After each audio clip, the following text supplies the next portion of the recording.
I had done the impossible. I'd gotten a job at an investment bank as a woman. And here I was like, I didn't feel like I could necessarily turn my back on those opportunities because this is what we'd all worked so hard for as women. Yeah. But to watch Martha like unapologetically embrace the domestic arts and become this mogul, I was like, okay, I have permission. Hi, I'm Kanika, and you're listening to That's Total Mom Sense, the podcast, where I interview public figures on their life lessons and legacy. We are shaping society by raising our children to be the change makers of tomorrow. Quite frankly, parenting is the biggest responsibility and privilege on earth. Hey, what's up? I'm Kelly Rowland, and you're checking out That's Total Mom Sense. Hi, this is Chelsea Clinton, and my experience on That's Total Mom Sense was fantastic. It's me, Bobby Brown. Can't wait to share my story.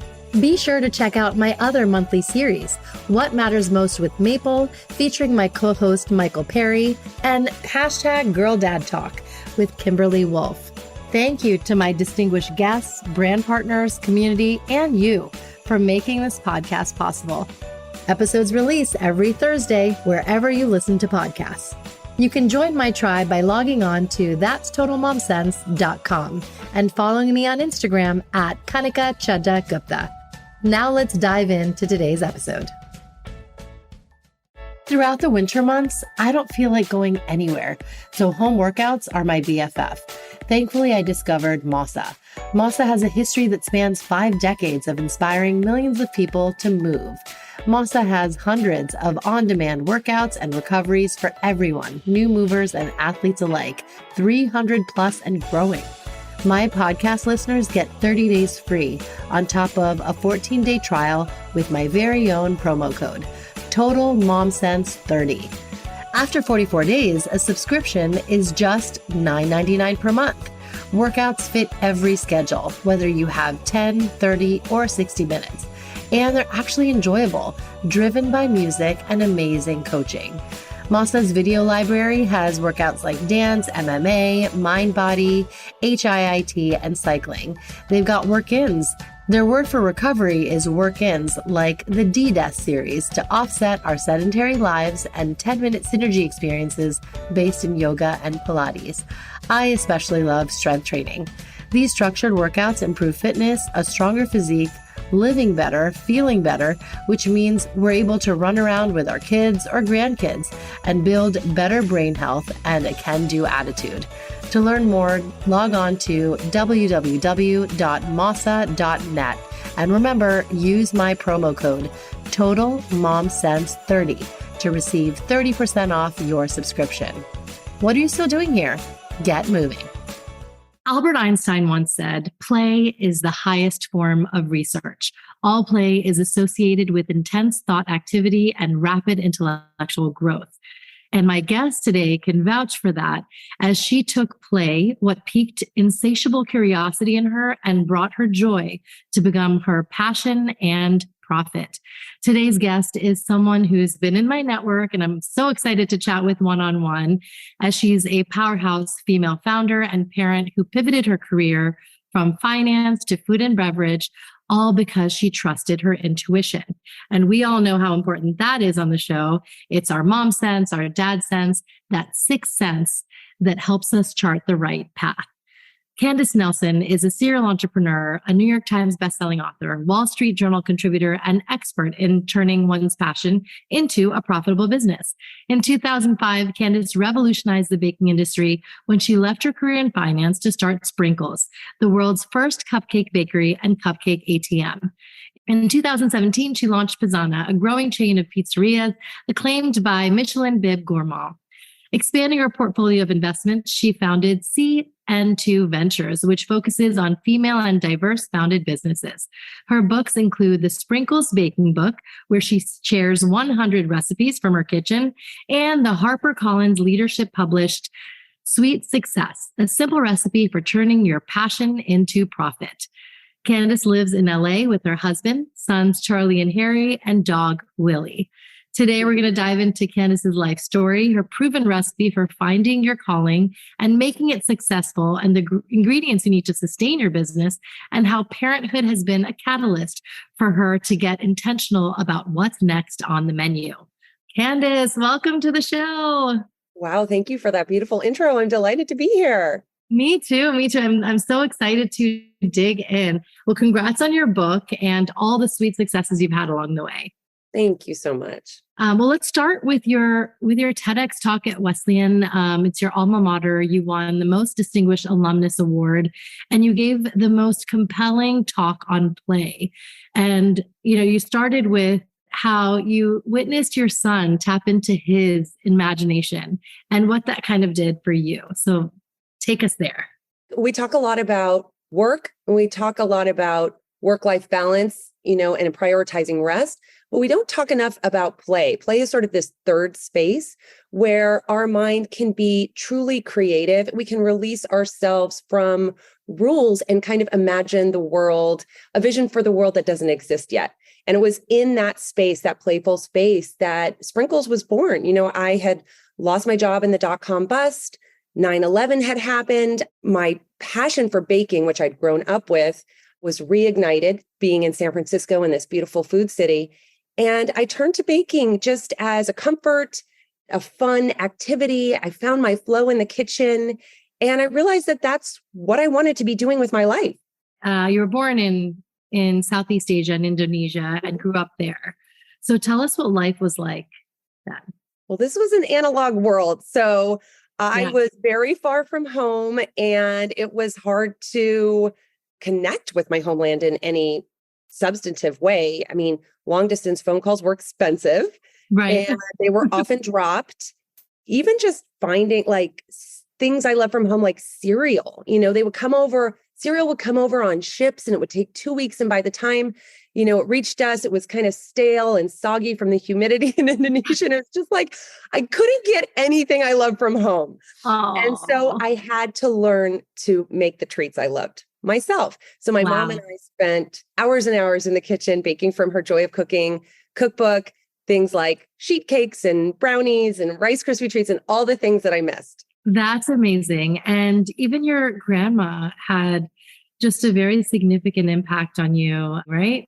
She was my great grandmother, and she passed before I was born. So I grew up hearing tales of her. She was a dynamo. She was a single mom in the Depression years, running restaurants and feeding people out the back door who were down on their luck. So she was a real inspiration to me, just in terms of being a businesswoman, an entrepreneur, being charitable in her business.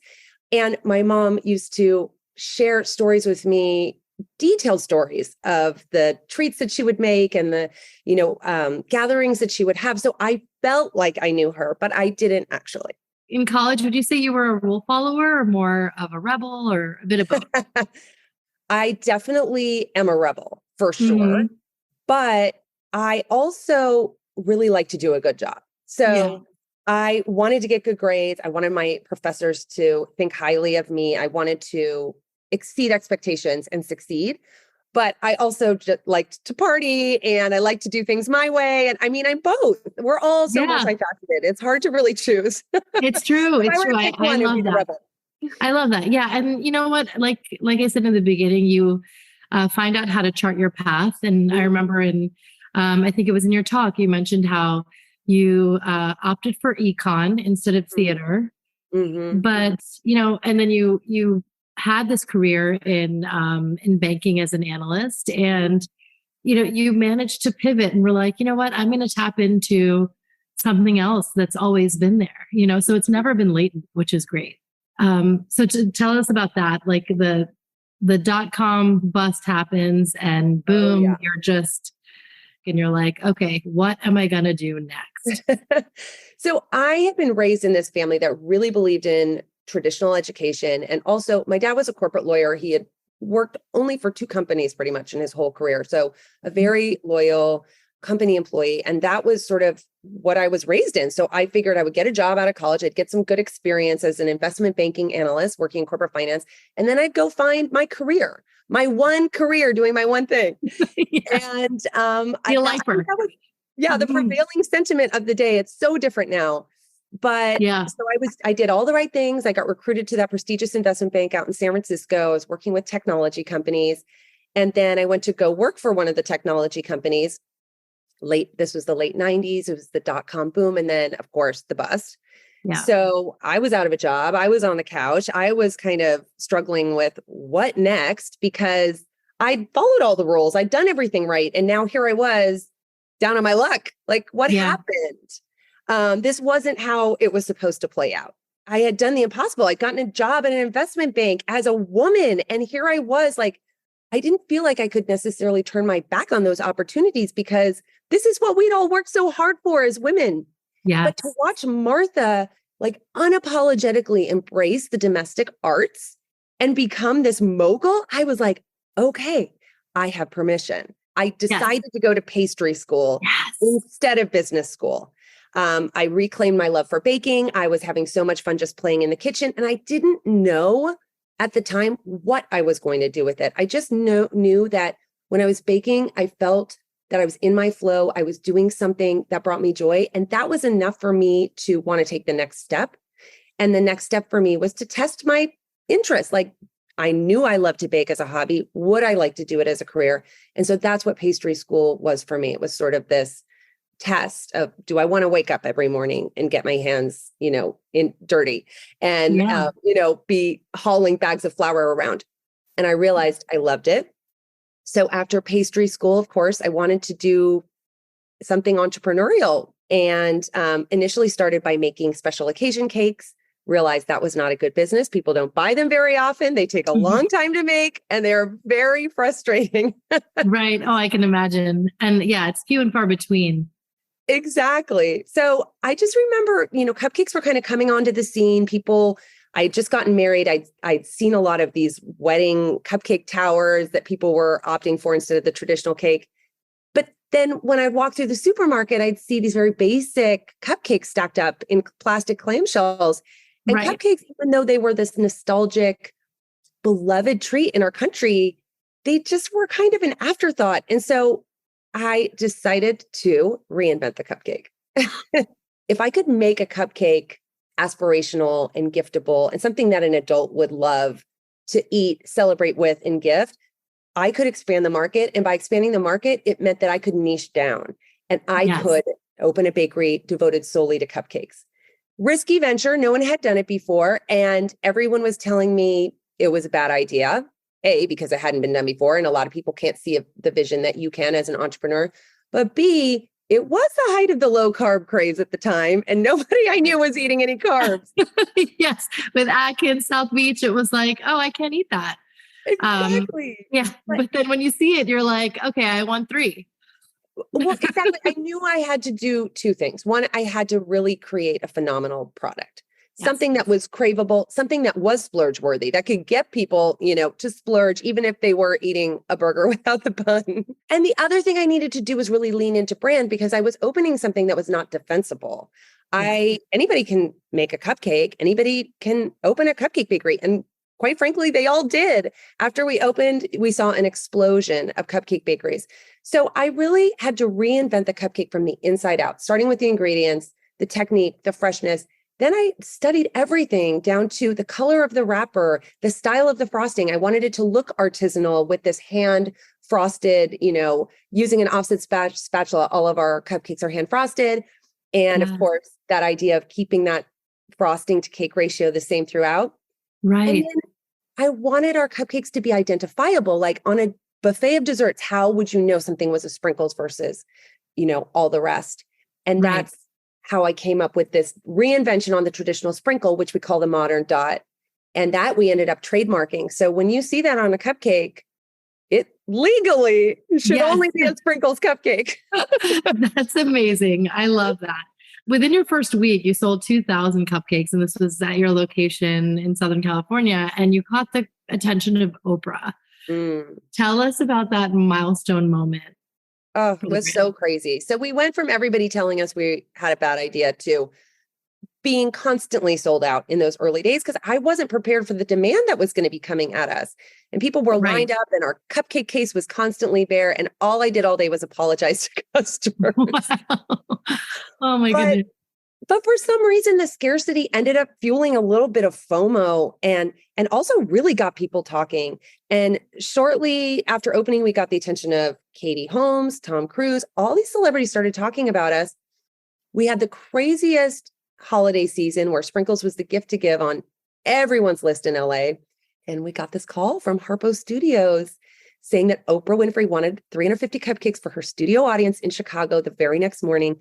And it's one of those moments where I couldn't believe it.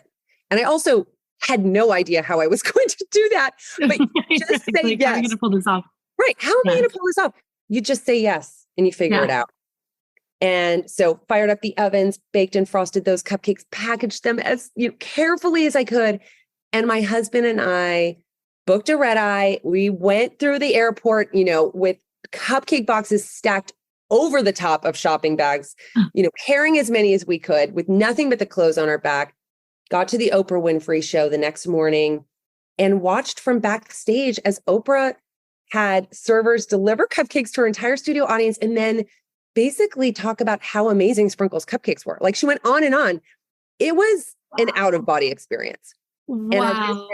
And our business just went crazy from that point on. There's a saying, necessity is the mother of invention. Well, it's also the mother of mommy makeup. After being a professional makeup artist for over 20 years, Deborah Rubin Roberts had the privilege to work for and with some of the best brands and talent in the beauty industry. But it was after becoming a mom that was the catalyst for Deborah to develop her own makeup line, Mommy Makeup, clean beauty for busy women. She figured if she needed clean cosmetics that were fast and easy to use and gave makeup artist quality results, surely other women did too. The makeup is multitasking, so it saves time, money, and clutter, talc-free, so not drying, paraben-free, which won't upset your hormones, cruelty-free, so no animal testing, and certified with PETA's Beauty Without Bunnies program, non-comedogenic, won't clog pores, allergy tested to help prevent a reaction, and made in the USA. So you know that the ingredients are local and support our nation's economy. When you log on to the website, mommymakeup.com, click on free color consultation.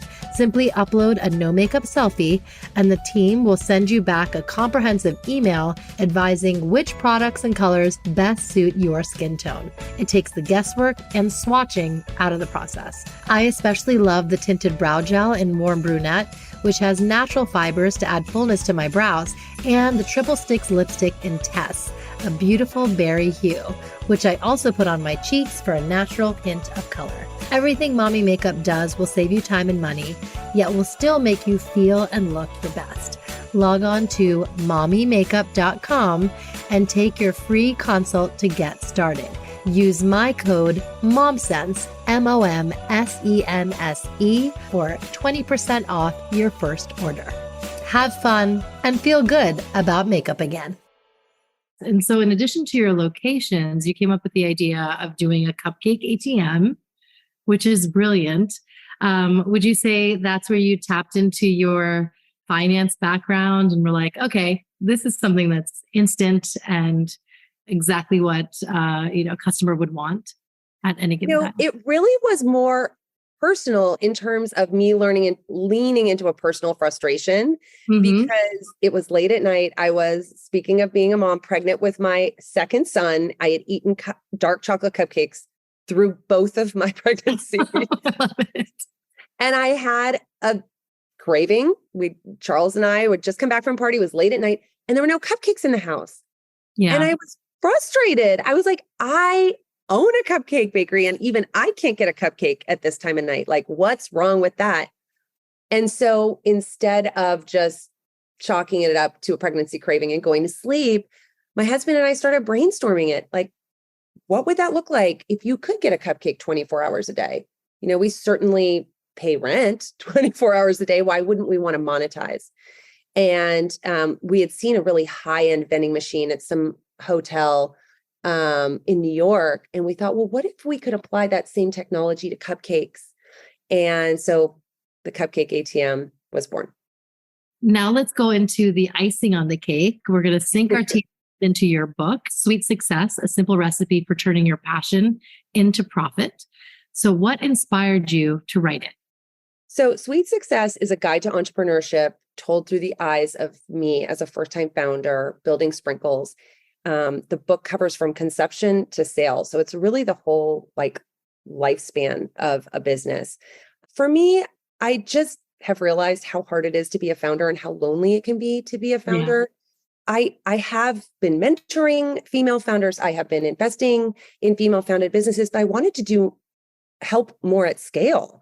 And so that led me to write this book. The pandemic offered a perfect opportunity for me to have a little calendar that wasn't quite as chock full as it normally is, to sit down and reflect on the journey I'd been on, which as an entrepreneur, I'm very much forward thinking. I'm go, go, go. I don't take a lot of time to celebrate my wins, even though I tell everyone that they should be doing that. Right. I am guilty of not doing that myself. So this was a really beautiful moment for me to sit down and reflect on the things I'd done well, first and foremost.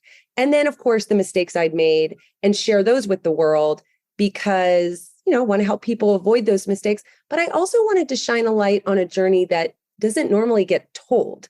We see in the media a lot about, all these men that are raising hundreds of millions of dollars, building rocket ships to the moon. There's this type of entrepreneurship that feels very intimidating and daunting. And I wanted people to understand that, at the end of the day, all I did was I bet on myself. I took action on it, and I was super, super resilient. Yes, exactly. And you don't have to go to B school and, earn an MBA to understand product market fit. You wrote a whole book on it. I want to highlight co-executive chef. And, Charles was a partner that you chose and he was all in. And I think, as I have my family of 5 and my devoted husband, I don't know if I'd be where I am if I didn't have someone who was so supportive and was my cheerleader. And I wish that for all my friends. Tell us about that pivotal decision, because, whether it's in business or life, your partner is it's so paramount to have a good one. I am so lucky. My husband is amazing. He was the first person to look at me and say, I believe in you, truly. I don't care what everyone else is saying. I believe in you. I will leave my finance job and I will do this with you. And to have somebody believe in you that much is just, I can't even describe it. And, we started as friends, and we met working together. We weren't dating at the time, but we were able to see each other in a very high stress situation. Investment banking, late nights, intense pressure. And he really stuck out to me because he had this very joyful way of moving through the world. And he was curious about people and just, in a world that, at least in my experience, a lot of the partners were very much about just making as much money as possible. And certainly that is the motive of an investment banking firm. I get it. Right. But there wasn't a lot of time for anything else. And so just watching how some of them would sometimes treat people like the parking attendants in the building. Yeah.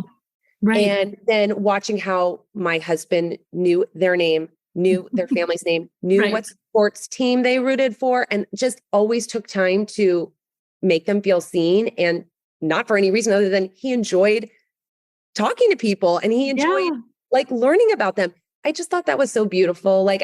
He was a kind soul and a hard worker. And I think, believed in me and has been my very trusty partner in life and business. And I'm just very grateful. I'm very fortunate. What was your journey through motherhood like? 2 things were hard when I became a mother.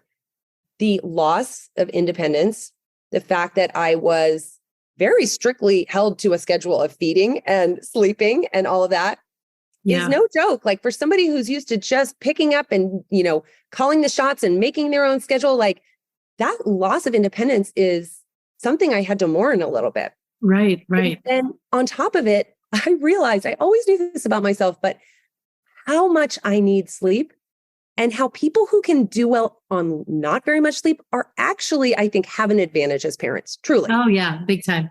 Truly. Yeah. And I didn't have that. Yeah, because they just have this, privilege of time. Yeah. I mean, you just have to be good on no sleep in the early days. Right. I was really fortunate to have a great nanny.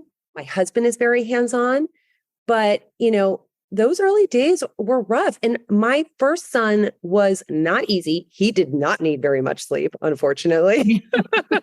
Yes. Yeah. He was cranky. I remember my in-laws coming to visit, and we were just determined, even though we were in the thick of building Sprinkles and we had this little toddler and like everything was chaos, we were determined to do something normal, like go out to dinner as a family. Like we were just going to do something fun, even though there's a reason we all stay at home for the most part and don't travel when we have young kids. It's just easier, right? Yeah. We're in this really nice restaurant, AOC in Los Angeles, and Charlie will not stop crying. He is screaming at the top of his lungs.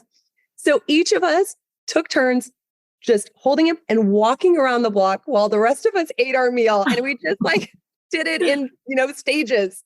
Yeah. It's rough, and it definitely takes a village. It definitely takes a village. My second one was a dream.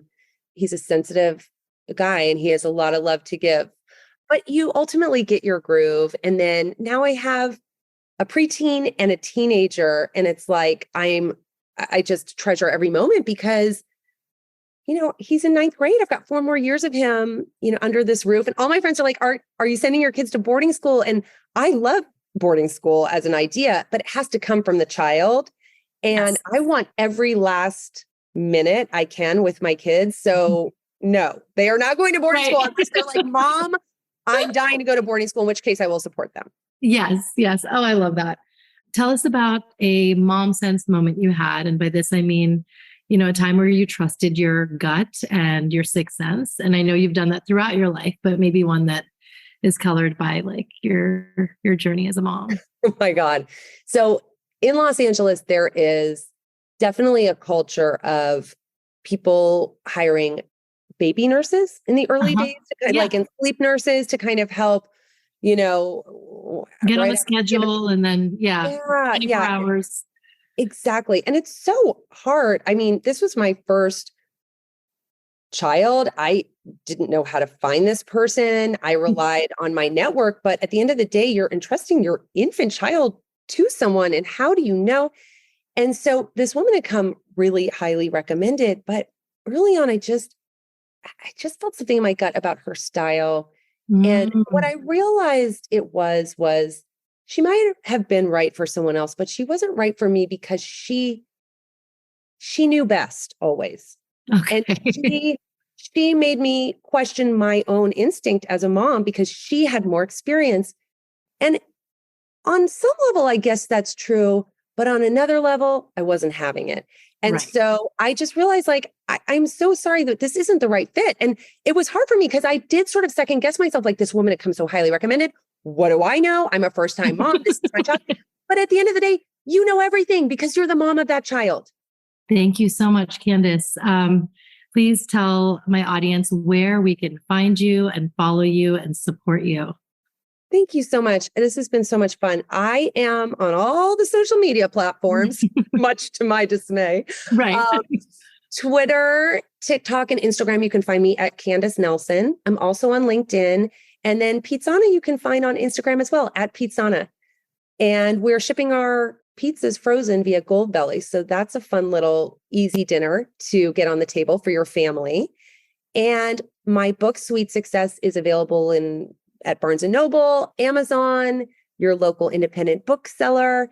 So I hope that you will pick it up for yourself or maybe an aspiring entrepreneur in your life. Yes, I think after this conversation, they definitely will. Thank you. This was great. This was so great. Thank you so much. Isn't Candace Nelson just terrific? I loved our delicious conversation. I wish I had a slice of Pizzana pizza and a Sprinkles cupcake as we were chatting. I love that she truly delved in to why she wanted to pivot and how that became her purpose in life and how we can do it too, because she truly dared to navigate a path that not many do, especially after, a more secure career in banking. And I think that's the biggest takeaway here. If you have an urge to do something, no matter what it is, just go for it. The learnings will come and you'll be so much happier that you did it. As you can see, I'm releasing the episodes on YouTube, as well as all the podcast players, Apple, Google, Spotify, Stitcher, Good Pods, wherever you listen. If you haven't already, please subscribe, rate, and review That's Total Mom Sense. It helps a ton with the algorithms. You can visit my link, thatstotalmomsense.com/iTunes, and there's a guide on how to do it. I am most active on Instagram, so you can follow me there at Kanika Chadda Gupta, and you'll get even more of a backstory on my guests and their sound bites and all sorts of things like that around the show. And of course, my own personal updates. And if you would like, you can even write to me at thatstotalmomsense@gmail.com. I write back to all your messages and really, really appreciate the fan mail.